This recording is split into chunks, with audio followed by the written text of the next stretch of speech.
साथियों, digital arrest जैसी कोई व्यवस्था कानून में नहीं है।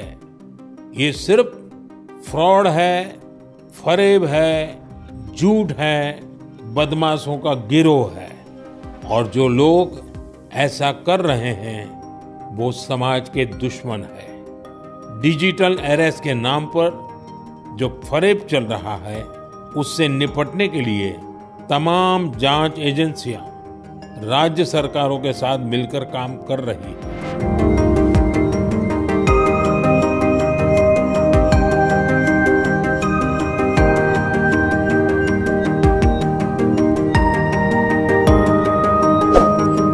देश भर में मौजूदा समय में डिजिटल अरेस्ट एक बड़ा इश्यू, बड़ा स्कैम बन चुका है, जिसको कल प्रधानमंत्री नरेंद्र मोदी ने भी अपने मन की बात में कहा है और लोगों को जागरूक करने की उन्होंने बात कही है।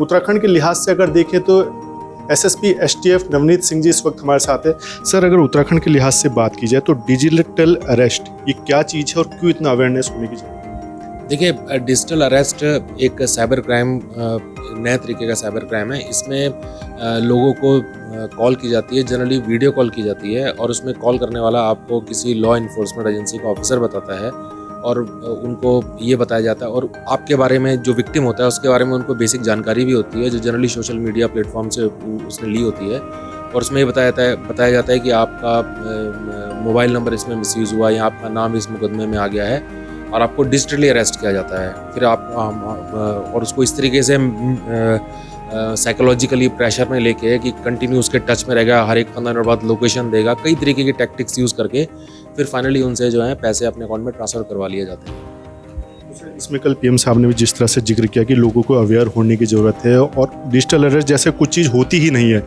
आप खुद इस पोस्ट पर हैं कि आप लोगों को समझा सकते हैं, जागरूक कर सकते हैं, क्या कुछ? देखिए, आपके माध्यम से मैं ये कहना चाहूँगा कि कानून में डिजिटल अरेस्ट, किसी को डिजिटली अरेस्ट करना, ऐसा कोई प्रोविज़न ही नहीं है बीएनएस में, बीएनएसएस में। और इसके अतिरिक्त कभी कोई इस प्रकार की कॉल करता भी है या कभी कोई फ्रॉड हो भी जाता है तो 1930-1930 पर तत्काल आपको फ़ोन करना है और एक साइबर हेल्पलाइन है, साइबर फ्रॉड की हेल्पलाइन है। इसमें आपको इंस्टेंट हेल्प मिल जाएगी। और किसी वजह से अगर पैसे ट्रांसफ़र भी हुए हैं तो जिस अकाउंट में ट्रांसफ़र हुए थे हम उसको रियल टाइम में ब्लॉक भी करवा देते हैं। अगर ये चीज़ रिपोर्ट हो जाए तो आपको तत्काल रिपोर्ट करना है। और सबसे इम्पोर्टेंट है कि जो हमारे घर के बुजुर्ग हैं या आसपास के लोग हैं उनसे भी ये चीज़ें शेयर करनी है कि डिजिटल अरेस्ट कुछ भी नहीं होता। और अगर कोई बोलता है कि आपको डिजिटली अरेस्ट किया जाता है तो वो गलत है और वो आपको धोखा देने का प्रयास कर रहा है। ये थे उत्तराखंड एसटीएफ के एसएसपी नवनीत सिंह जी, जिन्होंने साफ तौर पर कई बातें खुलकर कही हैं कि डिजिटल अरेस्ट को लेकर लगातार बातें होती हैं और पीएम मोदी ने भी इस बात का जिक्र किया है। तो लोगों को अवेयर होने की ज़रूरत है और साथ ही जो आसपास के लोग हैं उनको भी जागरूक करना होगा कि इस तरह का कोई भी प्रावधान भारतीय कानून में नहीं है। अपने सहयोगी रुपेश नेगी के साथ अजीत काम्बोज, देहरादून।